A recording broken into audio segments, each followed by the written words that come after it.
안녕하세요. 저는 결혼한 지 30년 된 평범한 주부입니다. 시어머니와 함께 살기 시작한 지도 벌써 그만큼이 되었어요. 오늘도 어김없이 부엌에서 설거지를 하고 있는데 시어머니께서 들어오셨어요. 또 설거지를 그렇게 하고 있네. 그릇에 기름때가 다 남아있잖아. 이런 말씀을 하시면서요.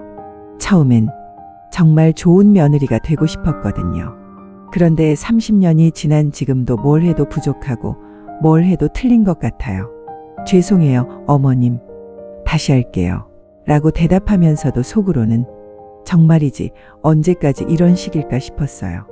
그런데 며칠 전에 시어머니가 부탁하신 서류를 찾다가 우연히 발견한 게 있었어요. 서랍 깊숙한 곳에 숨어있던 정말 낡은 통장 하나를 말이에요. 30년도 넘어 보이는 적금 통장이었는데 통장을 펼쳐보니 이상했어요. 매달 15일마다 꽤 큰 돈이 빠져나가고 있더라고요. 도대체 어디에 쓰신 걸까요? 혹시 제가 모르는 어딘가에 돈을 빌려주신 건 아닌지, 아니면 다른 용도가 있는 건지. 그 순간부터 머릿속이 복잡해지기 시작했어요. 며칠 동안 그 통장 생각만 했어요. 그러다가 친정 어머니한테서 전화가 왔어요. 요새 아버지 병원비가 만만치 않아서 걱정이야.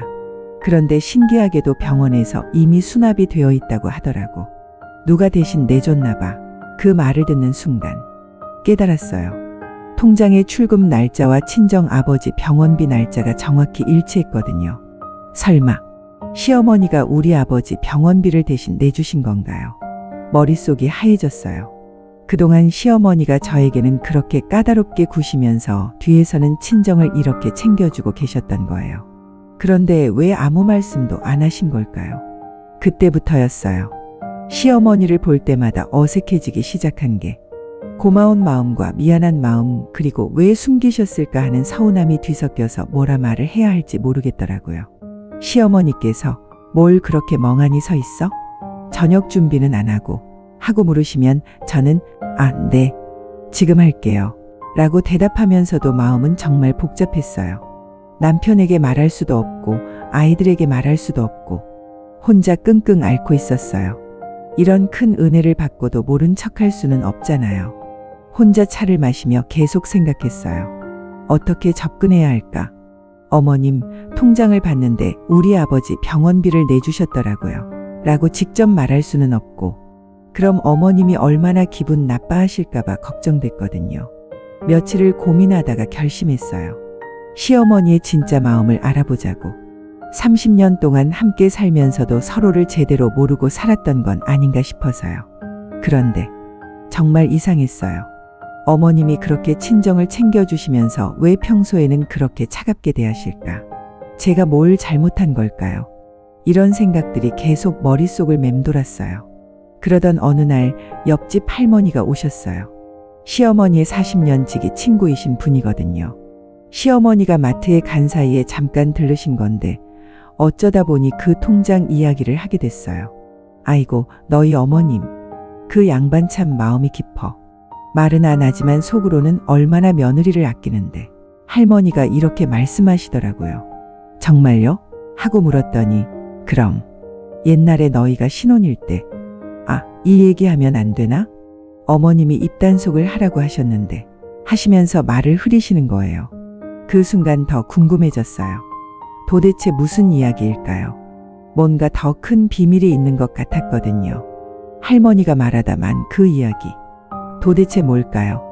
며칠 후 옆집 할머니한테서 전화가 왔어요. 며느리야, 사실 어머님한테 미안해서 그러는데 너는 알 권리가 있는 것 같아서 무슨 말씀인지 물었더니 할머니가 털어놓으신 이야기는 정말 충격적이었어요. 30년 전에 너희가 결혼할 때 말이야. 어머님이 친정집을 파셨어. 순간 머릿속이 하얗게 변했어요. 시어머니가 친정집을 저를 위해서? 며느리 시집살이 편하게 해주려고. 그 돈으로 이 집 리모델링도 하고 너희 살림도 차려주시고, 그리고 그때부터 쭉 너희 친정 어려울 때마다 도와주신 거야. 전화를 끊고 나서 한참 동안 멍하니 앉아 있었어요. 30년 동안 시어머니를 오해하고 살았구나. 까다롭고 차갑다고만 생각했는데 사실은 이렇게 큰 사랑을 주고 계셨던 거예요. 어머님이 저를 위해서 그렇게까지 하셨는데 왜 한 번도 말씀하지 않으신 거죠? 저는 그동안 뭘 한 거예요? 진실을 알고 나니 가만히 있을 수가 없었어요. 시어머니가 집에 오시자마자 달려가서 어머님, 제가 알았어요. 친정집 파시고 병원비도 대신 내주시고 왜 그렇게 혼자 다 하셨어요? 라고 말했어요. 그런데 시어머니의 반응은 예상과 달랐어요. 차갑게 돌아서시면서 그걸 누가 얘기했어? 옆집 할머니지? 라고 하시더라고요. 그게 중요한 게 아니잖아요. 어머님, 저는 정말 몰랐어요. 몰라도 돼. 그게 뭐 대단한 일인가. 가족끼리 당연한 거 아니야. 시어머니는 오히려 더 차갑게 돌아서셨어요. 제가 너무 성급했나 봐요. 고마워하려고 한 건데. 오히려 어머님 마음만 상하게 했어요. 앞으로 이런 얘기 하지 마. 내가 고마워할 일도 아니고 나도 별로 기분 좋지 않거든. 그날 밤 정말 잠을 이룰 수가 없었어요. 가족 관계가 이렇게까지 멀어진 건 처음이었거든요. 어떻게 해야죠? 그 다음날 새벽, 시어머니가 쓰러지셨어요. 병원으로 급히 모셔갔는데 의사 선생님 말씀이 과로와 스트레스 때문이라고 하더라고요. 다행히 큰 문제는 없으시지만 많이 무리하셨나 봐요. 스트레스를 많이 받으신 것 같은데 병실에서 시어머니를 바라보니까 이제야 보였어요. 어머님이 얼마나 힘드셨을지.